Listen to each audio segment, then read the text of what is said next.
Nietzsche introduces the Overman only in Thus Spoke Zarathustra because this figure cannot survive translation into ordinary philosophical language.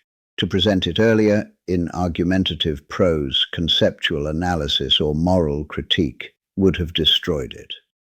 The Overman is not an idea to be understood, but a direction of becoming that can only be gestured toward through performance. Up to this point, Nietzsche's work has been largely destructive and diagnostic.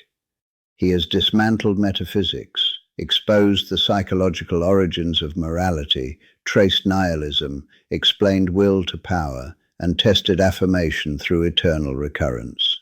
All of this clears the ground. But clearing the ground does not yet create anything. The Overman appears precisely where creation becomes possible, and that possibility cannot be argued into existence. If Nietzsche were to define the Overman conceptually, readers would immediately treat it as an ideal, a standard, or a goal. They would ask how to become it, how to measure progress toward it, how to compare themselves to others. That impulse is exactly what Nietzsche is trying to avoid. The Overman is meant to break the logic of moral comparison, not replace it. This is why Zarathustra must speak instead of Nietzsche. Zarathustra does not argue for the Overman. He announces it, retreats from it, fails to be understood, and watches it be misheard. The concept arrives surrounded by misunderstanding, which is appropriate because any clear reception would already falsify it. The Overman also cannot appear before nihilism has been fully faced. Without the collapse of inherited values, the Overman would be interpreted as an improvement on existing ideals, a better Christian, a stronger moral agent, a perfected human. Nietzsche needs nihilism to do its work first, so that the Overman does not inherit values at all, nor can the Overman appear before eternal recurrence. Without the test of recurrence, becoming risks collapsing into progress thinking, the belief that life is justified by what it becomes later. The Overman emerges only where life must be affirmed without appeal to future redemption. This placement is deliberate. The Overman is not the solution to nihilism in the way answers solve problems. It is what becomes possible once the demand for solutions has been abandoned. It names a form of life that no longer asks life to justify itself. Zarathustra's poetic, excessive, and unstable form is therefore not decoration. It is protection. It keeps the Overman from becoming doctrine. It ensures that the figure remains open, dangerous, and resistant to capture. Nietzsche introduces the Overman here, and only here, because this is the first point at which it can appear without being immediately turned against life. The Overman is not taught. It is announced into a world that is not ready to hear it, and that unreadiness is part of its meaning. Nietzsche is unusually careful to define the Overman negatively, and this is not accidental. Every positive definition invites capture. Every clear description invites imitation. Nietzsche wants neither. The Overman must be protected from being turned into an ideal, a program, or a badge of superiority. First, the Overman is not a biological superior. Nietzsche is not proposing a stronger species, a genetic upgrade, or a hierarchy of bodies. Any attempt to read the Overman biologically collapses immediately into vulgar Darwinism, something Nietzsche explicitly rejects. Strength here is not physical dominance, longevity, or reproductive success. It is existential capacity. Second, the Overman is not a race, class, or elite group. Nietzsche does not imagine a social category of overmen ruling others. The moment the Overman becomes collective, it becomes political. And once it becomes political, it reintroduces morality, obedience, and resentment. Zarathustra's Overman cannot be institutionalized without being destroyed. Third, the Overman is not a moral ideal. This is crucial. Moral ideals function by comparison. They generate guilt, aspiration, and judgment. The Overman does not stand above humanity as a standard against which people are measured. To read it that way is to smuggle morality back in under a new name. Nietzsche anticipates this misreading. That is why Zarathustra never says, "Become the Overman." He speaks of humanity as something that must be overcome, not improved. Overcoming is not optimization, it is rupture. Fourth, the Overman is not a perfected human. Perfection implies completion, stability, and finality. Nietzsche rejects all final states. The Overman is not what one becomes and remains. It names a movement that resists settling. Fifth, the Overman is not domination over others. Power here is not control, coercion, or superiority. Those are reactive forms of will to power. The Overman expresses power creatively, through value creation, interpretation, and self-transformation. Others are secondary. These negations matter because they block the most common and most dangerous readings. Whenever the Overman is treated as a model to aspire to, it turns into caricature. Whenever it is treated as superiority, it invites resentment. Whenever it is treated as doctrine, it becomes ideology. Nietzsche uses negation as a safeguard. By stripping away what the Overman is not, he preserves what it must remain, open, unsettling, and resistant to capture. This negative framing is not evasive, it is exact. Nietzsche knows that the Overman can only function if it cannot be comfortably named. Clarity here would be betrayal. The Overman survives only as a figure that frustrates expectation, because expectation itself is what must be overcome. Nietzsche describes man as something that must be overcome, and this is one of his most unsettling claims. It does not mean that humanity is a mistake or a failure. It means that humanity, as it currently exists, is not a final form. Man is a bridge, not a destination. This idea directly attacks the modern assumption that humanity represents an endpoint, the measure by which all value is judged. Nietzsche rejects this stability.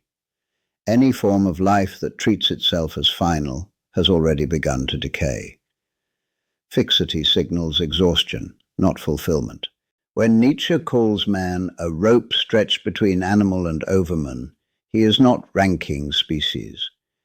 He is describing a condition of transition. Humanity stands between instinct and creation, between inherited values and self-created ones. The danger lies not in falling back into animality, but in refusing to move forward at all. Most people experience this condition as discomfort. To live in transition is to live without guarantees. Stable identities, moral certainties, and fixed meanings dissolve. Nietzsche sees this discomfort as unavoidable and necessary. Comfort here is stagnation. The Overman represents the possibility of moving beyond this transitional anxiety without retreating into old structures. Where man clings to inherited values for stability, the Overman risks creating new ones. Where man seeks security, the Overman accepts exposure.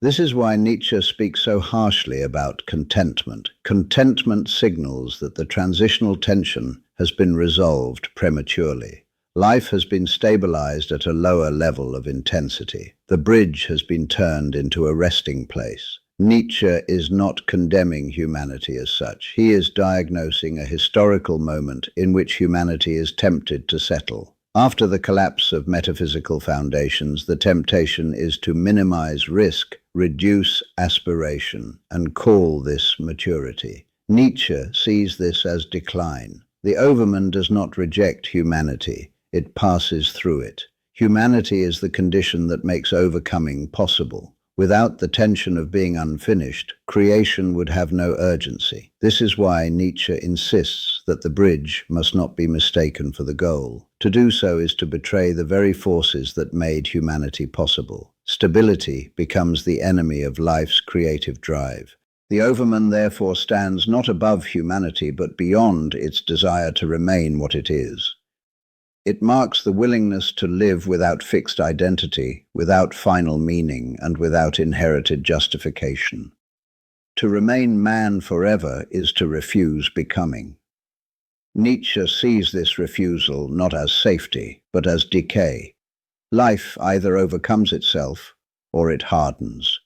The Overman names the possibility that life does not choose to harden. Nietzsche introduces the last man alongside the Overman, because the Overman can only be understood by contrast. The Overman is not defined positively. The last man is. The last man shows, in concrete psychological terms, what Nietzsche fears humanity is becoming. The last man is not evil, violent, or monstrous. He is comfortable, cautious, and satisfied. He wants security rather than intensity, safety rather than risk, and longevity rather than greatness. He has eliminated suffering as much as possible, and in doing so, he has also eliminated aspiration. Where the Overman affirms life as a process of creation and self-overcoming, the last man seeks rest. He does not want to become something else. He wants to remain as he is indefinitely. Stability is his highest value. This is why Nietzsche presents the last man as triumphant. He has solved many historical problems. He has reduced conflict, flattened extremes, and normalized moderation. He lives longest, but most thinly. The last man does not reject meaning outright.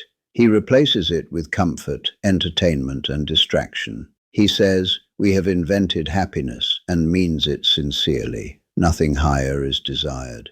The Overman, by contrast, accepts suffering as the cost of creation. He does not seek pain, but he does not organize life around avoiding it. Risk is not a problem to be solved. It is a condition of becoming. Nietzsche's contrast here is not moral. He does not condemn the last man as wicked. He diagnoses him as exhausted. The last man represents a form of life that has chosen survival over intensity. This is why the crowd cheers the last man and recoils from the Overman. The last man reassures. The Overman unsettles. One promises peace, the other promises danger. The last man is what humanity becomes when it refuses the tension of transition. He is the end point of passive nihilism, not despair, but satisfaction without depth. Nothing matters enough to risk oneself. The Overman exists only as a refusal of this endpoint. He is not a solution to the last man. He is the opposite direction. Where the last man closes becoming, the Overman opens it again. Nietzsche places this contrast at the center of Zarathustra because it forces a choice, not between good and evil, but between comfort and creation, between safety and transformation. The last man wants to be left alone. The Overman cannot remain still. That tension is the heart of Nietzsche's challenge. At the core of Nietzsche's idea of the Overman lies value creation. This is the decisive break with all previous moral frameworks.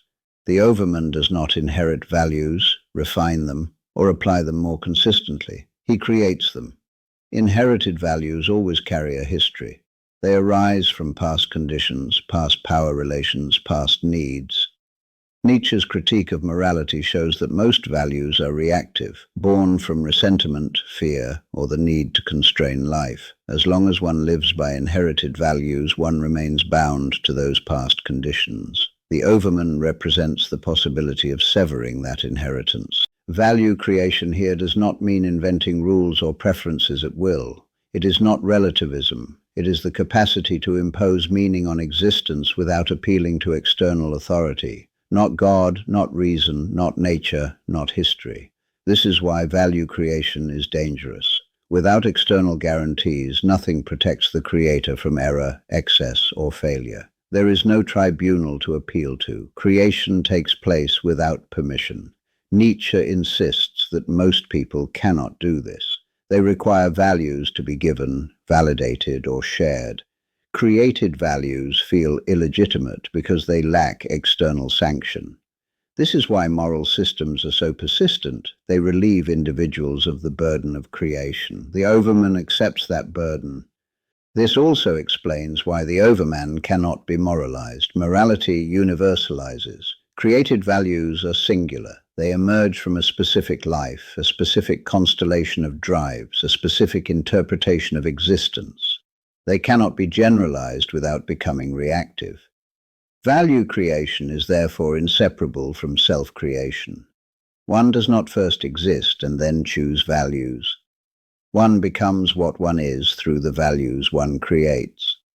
The Overman is not a subject who applies values. He is a process through which values take form. This is why Nietzsche ties the Overman to risk. Creating values without guarantee exposes one to isolation, misunderstanding, and failure. The crowd prefers inherited values because they allow belonging. Creation requires standing alone. The Overman does not ask whether a value is true or false in some objective sense. He asks whether it enhances life, whether it increases intensity, coherence, and strength. Value is measured by its effects, not by its justification. This marks a decisive shift. Life is no longer judged by values. Values are judged by life. This is why the Overman appears terrifying to reactive consciousness. Where others ask for justification, the Overman acts. Where others appeal to norms, the Overman creates them. This feels like arbitrariness, but it is not. It is expression. Value creation is the Overman's defining activity because it marks the point at which life no longer borrows meaning, it generates it. Without value creation, the Overman collapses back into reformer, rebel, or moralist. With it, he becomes what Nietzsche intends, a figure through which life justifies itself. Nietzsche's concept of will to power is often misunderstood as a drive toward domination, control, or superiority over others. When this misunderstanding is projected onto the Overman, the result is caricature. The Overman is then imagined as a tyrant, a conqueror, or a figure of brute assertion. Nietzsche's meaning is almost the opposite. Will to power, in its most basic sense, names life's tendency to interpret, shape, and intensify itself. It is not a hunger for external control, but a drive toward expression. The Overman embodies this at its highest level, not by ruling others, but by creating form out of chaos. This is why domination is a secondary and often inferior expression of will to power. To dominate others is frequently a sign of inner weakness, an inability to organize one's own drives without external targets. Nietzsche repeatedly associates the urge to control others with resentment and insecurity. The Overman's will to power turns inward first. It orders conflicting drives, integrates contradiction, and gives style to existence. Nietzsche speaks of giving style to one's character, and this phrase is decisive. Power here is aesthetic before it is political. Creation, not control, is the Overman's primary expression of power. This also explains why the Overman is not obsessed with recognition. Recognition belongs to reactive life. It seeks confirmation from others because it lacks internal coherence. The Overman creates values without asking to be acknowledged. Whether others follow or reject those values is irrelevant. Will to power at this level is the ability to affirm one's interpretation of existence without appeal to validation. The Overman does not need consensus. He does not measure success by influence. His power lies in the fact that his life expresses what it affirms. This inward orientation also distinguishes the Overman from revolutionary figures.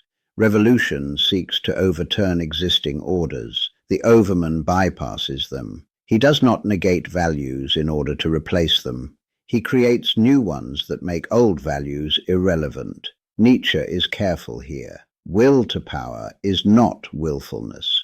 It is not arbitrary choice. It arises from the organization of drives into a coherent form. Where this organization fails, power turns outward and destructive. The Overman's power therefore appears quiet rather than loud. It does not announce itself through conquest. It manifests through consistency, intensity, and creative force. Others may feel threatened by it, but threat is not its aim. By clarifying will to power in this way, Nietzsche protects the Overman from being mistaken for a figure of domination. The Overman does not seek to rule the world. He seeks to express a world. This distinction matters because it marks the difference between strength and aggression. Aggression reacts, strength creates. The Overman stands on the side of creation, and this is the highest expression of will to power Nietzsche can imagine. Nietzsche is explicit, if often indirectly, that the Overman cannot be taught, copied, or reproduced. The moment the Overman becomes something that can be learned, transmitted, or imitated, it collapses into parody. What survives is not creation, but mimicry. Teaching presupposes a stable content that can be passed on. But the Overman is not content. It is not a method, a rule set, or a program of development. It names a capacity for creation, and capacities cannot be handed down like instructions. This is why Zarathustra never gives guidance on how to become the Overman. There are no exercises, no stages, no benchmarks. Any such guidance would immediately reinstate morality, comparison, obligation, success, and failure. The Overman exists precisely beyond those structures. Imitation is even more dangerous. When people try to copy the Overman, they reproduce only external traits, boldness, provocation, contempt for norms, without the inner organization that makes those traits meaningful. The result is caricature, arrogance without creativity, transgression without depth. Nietzsche anticipates this failure. He knows that strong language attracts weak imitation. This is one reason the Overman is never described positively. Without a clear image, there is nothing to copy. The Overman also cannot be taught because teaching presupposes equality of starting points. Nietzsche rejects this assumption outright. Different forms of life have different capacities.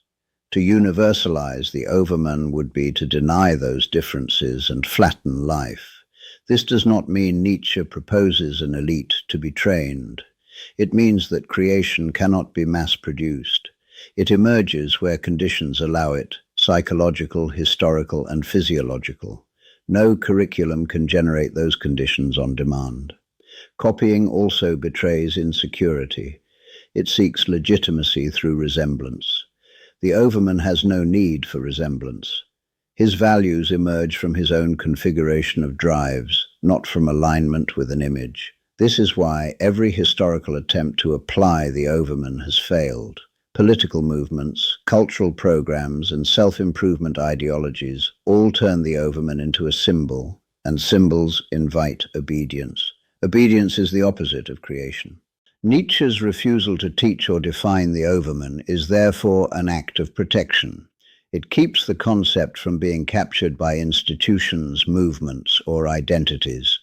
The Overman must remain unrepeatable. This does not make the Overman vague. It makes him exact. He is exact because he refers to a process that can only occur singularly, in a life that creates its own values without borrowing legitimacy. The Overman cannot be copied because copying presupposes a model. The Overman is not a model. He is a break.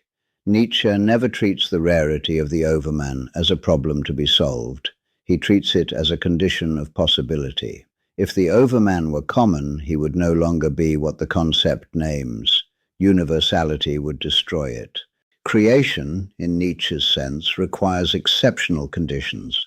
It requires a surplus of energy, an ability to endure isolation, and a tolerance for uncertainty that most forms of life do not possess. Most people need shared values to orient themselves.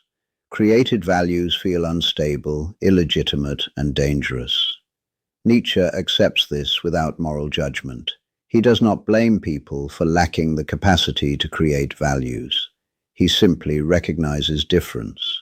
Life does not distribute strength evenly, and pretending otherwise is itself a form of denial. The Overman is rare because value creation is costly. It exposes one to misunderstanding, loneliness, and failure without the protection of justification. Inherited values provide shelter. Creation removes it. This is why Nietzsche refuses universal programs. Any attempt to make the Overman achievable by all would require simplification, dilution, and moralization. What emerges would no longer be creation, but compliance under a new banner. Rarity also protects the Overman from resentment. If everyone were expected to become the Overman, failure would produce guilt, resentment, and moral backlash. Nietzsche avoids this trap by never presenting the Overman as an obligation. The Overman is not an answer to humanity's problems. He is a direction life sometimes takes when conditions allow. That direction cannot be commanded without turning against itself. Nietzsche also understands that most societies depend on stability rather than creation. They require shared norms, predictability, and continuity. The Overman threatens all three. Rarity limits disruption. This does not make the Overman antisocial. It means that creation operates at the edges, not the center. The Overman influences culture indirectly, through style, example, and revaluation, not through rule or command. Nietzsche's insistence on rarity is therefore realistic rather than elitist. It recognizes that life advances through differentiation, not equalization. Attempts to flatten difference produce stagnation, not flourishing. The Overman must be rare because he is not a role, but an emergence. Emergence cannot be scheduled, distributed, or guaranteed. In Nietzsche's philosophy, life does not progress by elevating everyone equally. It progresses by producing new forms, sporadically, unpredictably, and often against resistance. The Overman is one such form, and his rarity is not a flaw, but a necessity. Nietzsche links the Overman inseparably to self-overcoming, and this connection is often misunderstood. Self-overcoming is not about defeating others, surpassing rivals, or proving superiority. It is an internal struggle, directed at one's own limits, habits, and settled interpretations of life. The enemy here is not external opposition, it is stagnation. It is the tendency of life to solidify into comfortable patterns and call that stability. Self-overcoming names the refusal to let those patterns harden into identity. This is why Nietzsche insists that overcoming is never final. The moment one believes oneself to be overcome, decay has already begun. The Overman is not someone who has conquered himself once and for all. He is someone for whom overcoming has become continuous. Self-overcoming does not mean self-rejection. Nietzsche is not advocating self-hatred or ascetic discipline. On the contrary, self-overcoming presupposes affirmation. One overcomes what one has been, not because it was bad, but because life demands further creation. This distinguishes Nietzsche sharply from moral traditions that treat the self as something to be restrained, purified, or suppressed. Moral self-discipline aims at conformity. Self-overcoming aims at transformation. The Overman's struggle is therefore inward. He must overcome inherited values, reactive habits, and the temptation to stabilize himself into a finished form. Each victory creates the conditions for the next resistance. There is no rest. Nietzsche sees this as the highest expression of vitality. Where life is strong, it does not cling to its own achievements. It risks undoing them. Where life is weak, it protects what it has and calls that preservation wisdom. This is why external enemies are secondary. Fighting others can distract from the more difficult task of confronting one's own limits. The Overman is not defined by opposition to society, morality, or tradition, though he may break with all three. He is defined by his refusal to let any form, including his own, become final. Self-overcoming also explains why the Overman cannot be moralized. Morality sets fixed standards. Self-overcoming dissolves standards as soon as they harden. What mattered yesterday may need to be destroyed tomorrow. This makes the Overman unstable by design. Stability would be betrayal. The Overman's identity is not something he possesses, but something he continually risks. Nietzsche's point is not that everyone should live this way. It is that life itself lives this way when it is strong. The Overman is not an ideal imposed on life. He is a figure through which life recognizes its own movement. Self-overcoming is therefore not a technique. It is the expression of life refusing to rest in what it has already become. The Overman is almost always misread as arrogant, elitist, or contemptuous, and Nietzsche expects this. This misreading does not come from misunderstanding alone. It comes from the standpoint of resentment confronting a form of life that no longer seeks approval. From the perspective of reactive life, any refusal to justify oneself appears as arrogance. Where morality demands explanation, humility, and accountability, the Overman offers none. He does not ask to be understood. He does not seek moral permission. This silence is interpreted as disdain. Nietzsche is clear that arrogance involves comparison. It requires others to be judged as inferior. The Overman does not need comparison at all. He is not oriented around ranking. He is oriented around creation. Others appear only incidentally. This distinction is crucial. Arrogance is reactive. It feeds on opposition and recognition. The Overman's indifference to recognition is therefore mistaken for superiority. In reality, it signals self-sufficiency, not contempt. Resentment cannot interpret this correctly because it measures worth morally. When someone refuses moral accounting, resentment hears insult. When someone refuses to justify themselves, resentment hears condemnation. This is why Nietzsche insists that misunderstanding is inevitable. A form of life that no longer participates in shared moral language will always appear threatening to those who do. The Overman does not attack morality, he simply outgrows it. The Overman's solitude intensifies this misreading. Distance is interpreted as rejection, silence is interpreted as judgment, creation without appeal is interpreted as domination. None of these follow, but resentment requires an enemy. Nietzsche does not try to correct this perception. Correction would require explanation, and explanation would reintroduce moral dialogue. The Overman does not argue for his legitimacy. He lives it. This is why Nietzsche repeatedly emphasizes that the Overman will be hated, mocked, or dismissed rather than admired. Admiration would turn him into an ideal. Hatred keeps distance.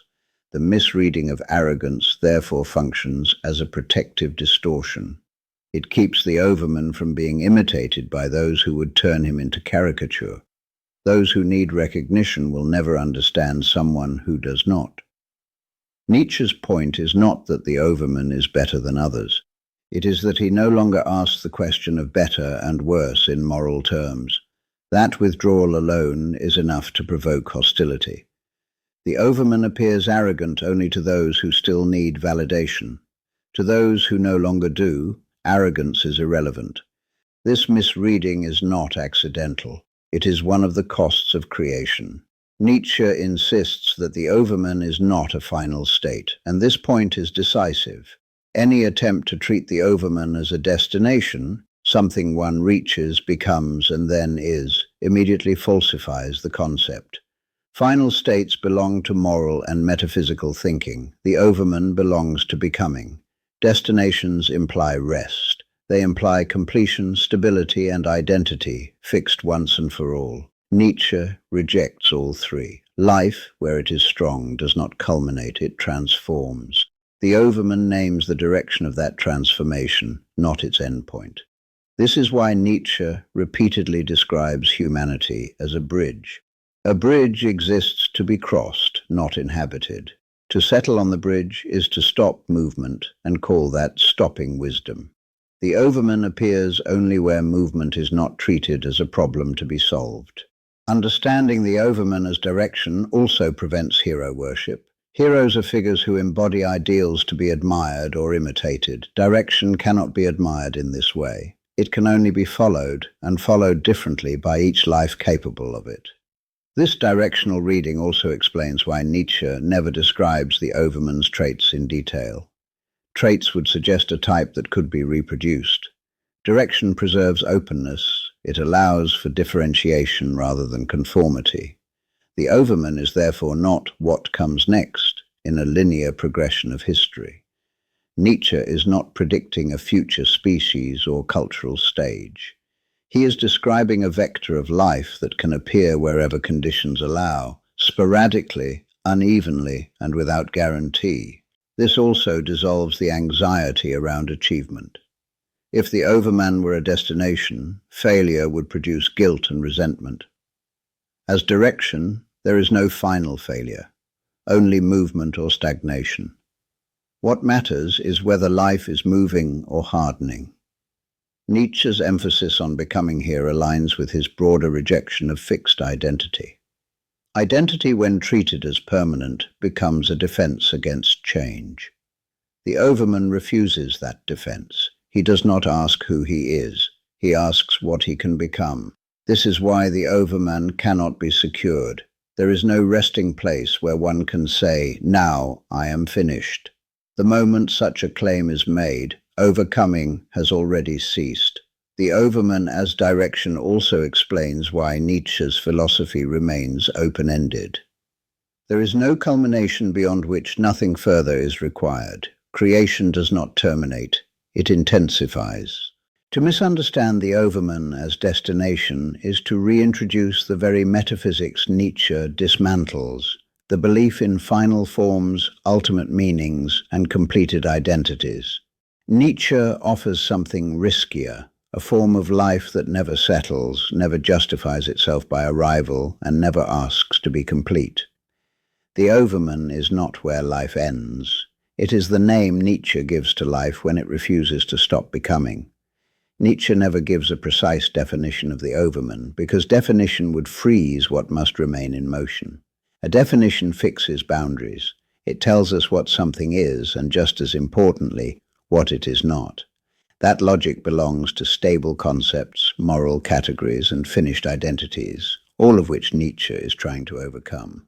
If the Overman were defined, it would immediately become an ideal. Ideals invite comparison, imitation, and judgment. They create hierarchies of success and failure. Nietzsche refuses this outcome. The Overman is meant to disrupt ideal thinking, not supply a new one. Precision would also invite obedience. Once something is clearly described, it can be institutionalized, taught, and enforced. Nietzsche has already seen what happens when life is organized around ideals. Resentment, guilt, and reactive morality reappear under new names. The Overman must remain undefinable to stay alive. Nietzsche also understands that readers want clarity because clarity feels safe.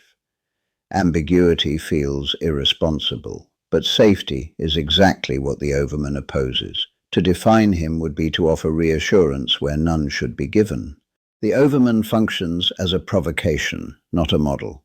He opens a space in which new forms of life might emerge without prescribing what those forms must be. Different lives, if strong enough, will create differently. Definition would flatten that difference. This is why the Overman appears only in Zarathustra's poetic, excessive, and unstable language. Precision would contradict the medium. The form protects the content from being domesticated. Nietzsche accepts the frustration this creates. Readers want to ask, "What exactly should I do?" The Overman offers no answer. That refusal is intentional. Any instruction would immediately turn the concept into self-help, ideology, or politics. By leaving the Overman undefined, Nietzsche ensures that it remains a direction rather than a doctrine, a possibility rather than a demand. It can inspire movement without commanding it. The Overman does not tell life what it must become. It names the moment when life no longer needs permission to become anything at all. This is why the Overman survives Nietzsche's philosophy without collapsing into a slogan. It remains dangerous, open, and resistant to capture, exactly as Nietzsche intends.